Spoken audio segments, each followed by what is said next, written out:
ಒಂದು ಕ್ಷಣದಲ್ಲೇ ಮುಗಿಯುತ್ತದೆ ಅಂತ ನನ್ನ ನಿರೀಕ್ಷೆ ಸ್ವಾಮಿ.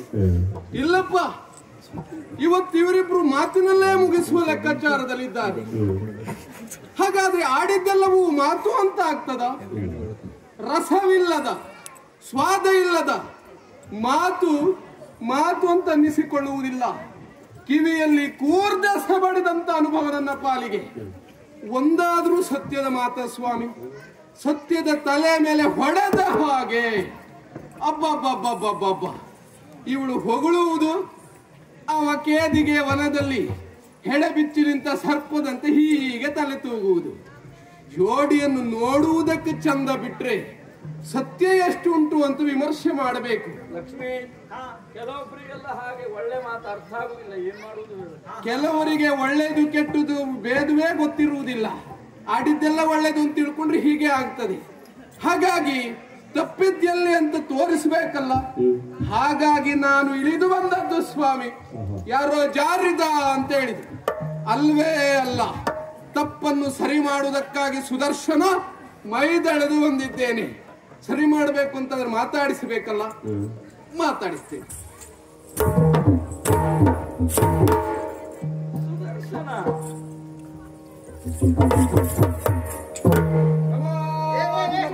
ಸುದರ್ಶನ, ಅಮ್ಮ, ಇದೇನು ಹೊಸ ರೀತಿ?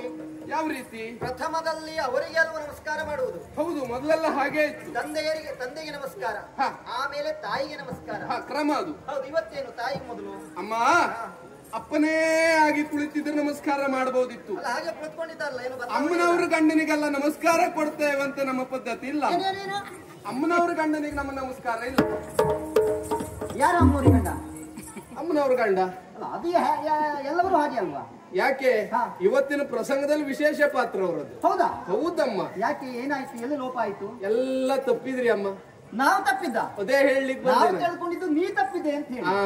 ಸಂದರ್ಭ ಅಲ್ಲದ ಸಂದರ್ಭದಲ್ಲಿ ನೀನು ಜಾರಿದೆ ಅಥವಾ ಇಳಿದು ಬಂದೆ, ಇಳಿದುವರಿ ಬಂದೆ ಅಂತ ನಾವು ಮಾತಾಡ್ಕೊಳ್ತಾ ಇದ್ದು. ಅಲ್ಲ, ನಾವು ತಪ್ಪುತ್ತೇವೆ ಅಂತ ಬಹಳ ಜಾಗೃತಿಯಲ್ಲಿ ಮಾತನಾಡುದು ಯಾವಾಗಲೂ. ಹೌದು,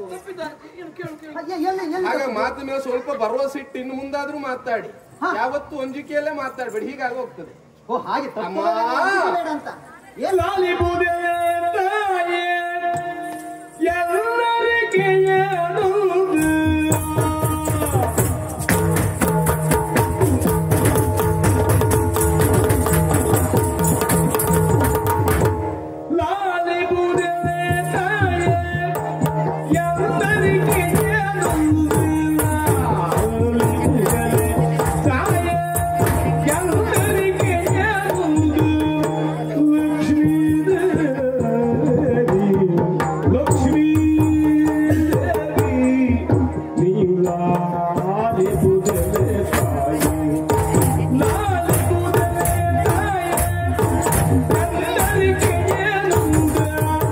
Lakshmi